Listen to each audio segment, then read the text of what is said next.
Hello and welcome to my channel. My name is Talina and I thought today that I would film a January wrap-up even though I'm halfway through February right now, but I thought it'd be a cool thing to document since January obviously is the first month of the year, so I thought I'd start off with my first books of the year. Let me count how many I read. Wait, hold on. 16 books I read in January, so I kind of went crazy. And a little funny, my first book, I just find it funny, was Punk 57. This is a book that I've had for literally years and I just never read it because of the things I heard about it online. For me, this book was pretty meh. I didn't like it. I didn't love it and I didn't hate it. So it was just kind of meh. But I liked it enough to finish it, I guess. I do keep a journal every month of the books I read just with the star ratings. And for Punk 57, I gave it 3 stars. So starting off strong with 3 stars. Next up, I read Quicksilver, or did I? Because I soft DNF'd it. I got a decent chunk of the way through this, and it just wasn't holding my interest. And I thought I would come back to it, but with the things I've been hearing about it, I'm not sure.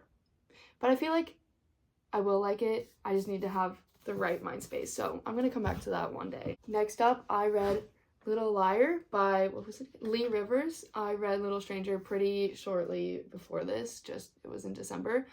And I honestly didn't really like this book that much. I did like Little Stranger, don't judge me, but this one it was literally Little Stranger, but in the male's perspective. And there was a few added scenes, but something crazy happened at the end of Little Stranger, and it took until like here to get back to that point.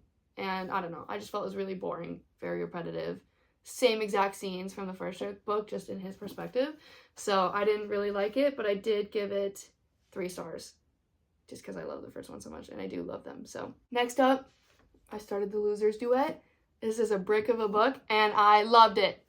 I'm not gonna lie. I did give it 3 stars, but honestly, thinking about it, I would raise it to a 4. This is literally just a why choose romance, and I honestly loved it.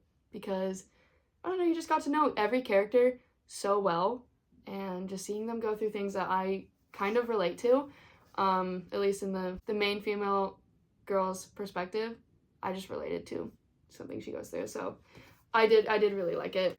Next up, I read Lights Out. This is the Probably Smut special edition. I love it, but I rated this book 4 stars. I listened to it on audiobook, but honestly, this didn't live up to the hype, in my opinion. There was just like 2 main plot points that happened. The rest of this was just nothing, in my opinion. But I did like the audiobook. I just felt like there could have been a lot more with this sort of plot. Like I just would have liked more. Next up, I read Losers Part 2. Don't look at that, that's ugly. I gave this book 2 stars. I'm not sure why. I'm gonna raise it up to a 3.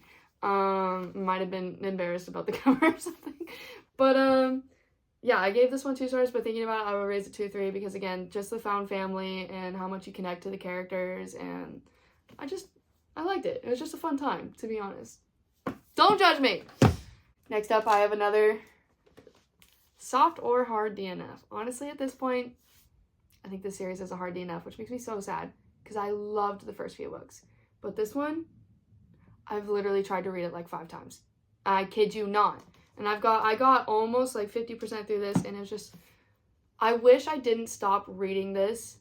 Like, I read them all back to back when I was sick in 1 week. And then I got tired of it, and I decided to put this one off because the ending of the last book, I was just like, no, I don't want to read that. But I was interested, but now I've like lost my interest. So, I don't know, maybe I will come back to it one day, but I did just see a review for the last book that was like, it didn't make me interested, so I don't know.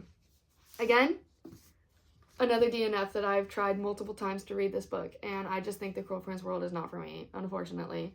I wish I read this when I was younger, and I fear I would have eaten this up, so that's all I have to say, but I'm just not interested in it, to be honest.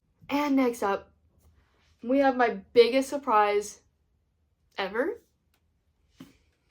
This is Of Shadow and Moonlight. I ate this book up. 5 stars, 6 stars, 100 stars, I don't know. I love this so much. And the reason why I was surprised is just, to me, this was a random book that my friend like gave to me, and I was like, oh cool, Like, it's a cool cover, you know? I was like, oh, awesome. And it doesn't have a description on the back, so I had no idea what this book was about. And I went into it blind. I just decided to pick it up and, you know, get it off my TBR. It was so good. I recommend this series to everybody. I loved it so much. It's just the found family. I love that I went into it blind because I don't know, the plot was so good. And I was just happy that I didn't know anything about it. I've never seen a review about that book ever. I don't know. I just ate it up. And at the same time as reading that, I was listening to what's the first one called? There Is No Saint, I believe. Hold on. This one has both the books in one, so I'm not sure. Oh, There Are No Saints. That is the first book in this duet. I listened to it on audiobook, and I gave that one 3 stars. It wasn't insanely good, but I had a good time listening to it, so, but it didn't, like, knock me out of the park. We'll come back with the second review for the second book. But after physically reading Of Shadow and Moonlight, I jumped straight into the novella. This one's called Tipped in Frost and Blood. By the way, these are by Luna Laurier, I think. Yeah, I read this super fast, literally in like an hour, super short. It's just a little holiday novella, and I loved it. I love these characters so much. It was just so cute. 5 stars. Kind of hard for me to give a novella 5 stars because usually there's not enough to like connect with the characters, but since I was already connected to them, it was easy. Then I jumped straight into the second book, To Ashes and Dust. This book, it destroyed me. No words. The end of the book, I was literally sobbing. I was laying in bed sobbing, and my boyfriend comes up to me and he was like, I haven't seen you cry like that over a book in so long. And I was just like, I don't want it to end. That's why I was crying at first.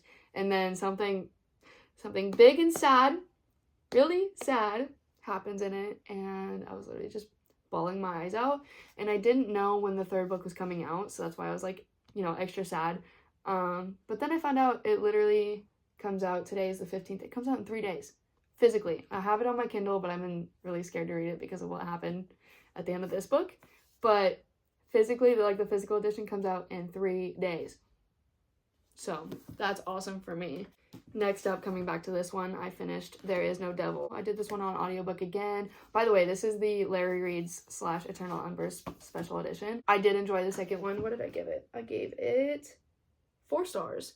The plot was pretty interesting. I don't love the characters, but I don't know. It's just it was an interesting plot, so it was entertaining. Next up, I read Demise, which is the 3rd book in the Gallows Hill, I believe, series, and this wrapped it up. This is by Caitlin Taylor, who is a local to me author, and I've read every book of hers except for one, and I'm so excited to get to it, but I do love her writing. It's just super easy for me to digest. I love all the characters she writes. This one, again, is like a white shoes, which for me just makes it found family. So I love this. Gave it 4 stars. Next up, I read Apprentice to the Villain. This one for me was a 3 star. I tried to read it a couple months ago, and it just wasn't hitting. So I came back to it, and it was hitting this time. I love Tristan and Sage so much. The reason why I gave it 3 stars was just because I felt like there wasn't enough plot for me, and this is the slowest of burns ever. So I'm excited for the 3rd book because I need more. And next, I read Phantom. This was a huge thing for me because I love Haunting and Hunting Adeline, and this is like an interconnected. Dylan just got home, by the way, if you hear his drive. This is like connected into their series, Haunting and Hunting Adeline. It's about her great grandma. She's trying to like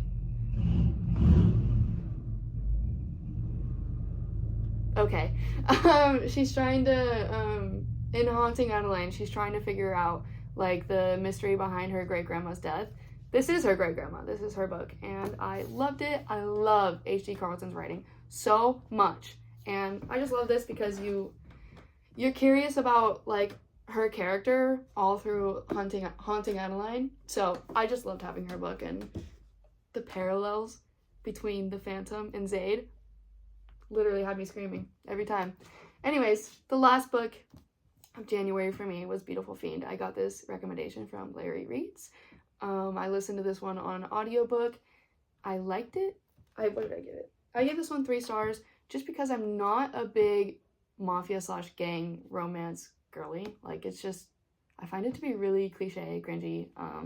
But I did, once I got past that, I did really enjoy it, and I love Caden so much.